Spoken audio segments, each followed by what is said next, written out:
नमस्कार विद्यार्थी मित्रांनो. रेल्वेमध्ये आर-आर-बी मार्फत एक नवीन भरती निघालेली आहे. यामध्ये एकूण 9,000 पदांसाठी ही भरती होत आहे आणि महत्त्वाची गोष्ट म्हणजे कोरोनामध्ये ज्यांचे कुणाचे जे वय अ, जास्त झालेले आहे त्यांच्यासाठी 3 वर्ष जी आहे ती वयाची सूट देण्यात आलेली आहे. म्हणजेच तुम्हाला 3 वर्षे वयाची शिथिलता देण्यात आलेली आहे. संपूर्ण डिटेल्स आपण यामध्ये पाहूया. यामध्ये जे महत्त्वाची पदे म्हणजे 2 भरली जाणार आहेत. त्यामध्ये टेक्निशियन ग्रेड 1 सिग्नल हे जे पद आहे, यामध्ये जे आहे ते एकूण 1100 जागा भरल्या जाणार आहेत. ते टेक्निशियन ग्रेड 3चं जे पद आहे, यामध्ये एकूण 7,900 पदांसाठी ही भरती होणार आहे. तर मित्रांनो, ही जी संपूर्ण भरती आहे, महाराष्ट्रामध्ये तुम्हाला पोस्टिंग मिळणार आहे. यामध्ये जे तुम्हाला पेमेंट असणार आहे, इनिशियल पेमेंट आहे, म्हणजे हे तुमचं बेसिक पेमेंट आहे. यामध्ये अधिक महागाई भत्ते वगैरे सर्व डिटेल्स जे आहेत, ते सर्व डिटेल्स तुम्हाला इथे सॉरी सर्व जे आहे ते महागाई भत्तेनुसार तुम्हाला पेमेंट जास्त मिळणार आहे.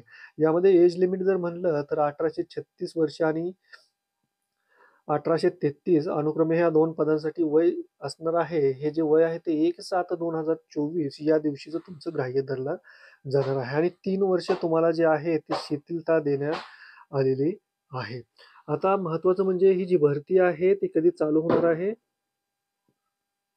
जे महत्त्वाच्या डेट्स आहेत त्या आपण इथं पाहिल्या तर जी ॲप्लिकेशन तुम्हाला ऑनलाईन करायचं आहे त्यासाठी 9/3/2024 पासून हे ॲप्लिकेशन चालू होतील आणि त्यानंतर फॉर्मची शेवटची तारीख आहे 8/4/2024 म्हणजे रेल्वेने जे टाईमटेबल प्रसिद्ध केलेलं आहे 2024 मध्ये वेगवेगळ्या पदांच्या भरतीसाठी त्यानुसार ही भरती होणार आहे. ऑनलाईन पद्धतीने तुम्हाला अर्ज करायचे आहेत.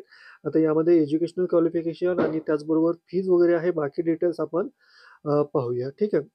आता ह्यामध्ये एज्युकेशनल क्वालिफिकेशन जर पाहिलं, तर ज्यावेळेस संपूर्ण आता ही शॉर्ट नोटीस आहे मित्रांनो. डिटेलमध्ये नोटीस नाहीये, फुल नोटीस नाही यामध्ये. त्यामुळे एज्युकेशन क्वालिफिकेशन जे आहे ते फुल नोटीस आल्यानंतर तुम्हाला मी सांगणारच आहे. त्यासाठी तुम्ही आपल्या चॅनेलला सबस्क्राईब करा.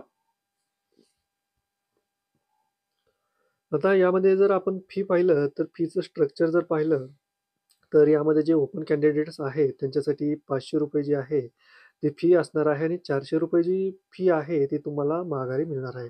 म्हणजे तुम्हाला फक्त ₹100 फी एवढी असणार आहे आणि एस-सी, एस-टी, एक्स सर्व्हिसमॅन हे जे कॅन्डिडेट्स आहेत, त्यांच्यासाठी ₹250 फी असणार आहे आणि ही संपूर्णच्या संपूर्ण फी जी आहे, ती तुम्हाला त्यानंतर एक्झाम झाल्यानंतर माघारी मिळणार आहे. तर ही जी आहे ती नोटीस आहे. यामध्ये बाकी डिटेल्स दिलेले आहेत. हे डिटेल्स तुम्हाला वाचायचे असेल तर स्क्रीन पॉज करून वाचू शकता आणि याच्या व्यतिरिक्त तुम्हाला जर काही डाउट असतील तर तुम्ही खाली कमेंट बॉक्समध्ये कमेंट करू शकता. आणि हा व्हिडिओ आवडला असेल तर व्हिडिओला लाईक करा आणि चॅनेलवर नवीन असाल तर चॅनेल सबस्क्राईब करून शेजारची बेल आयकॉन प्रेस करा.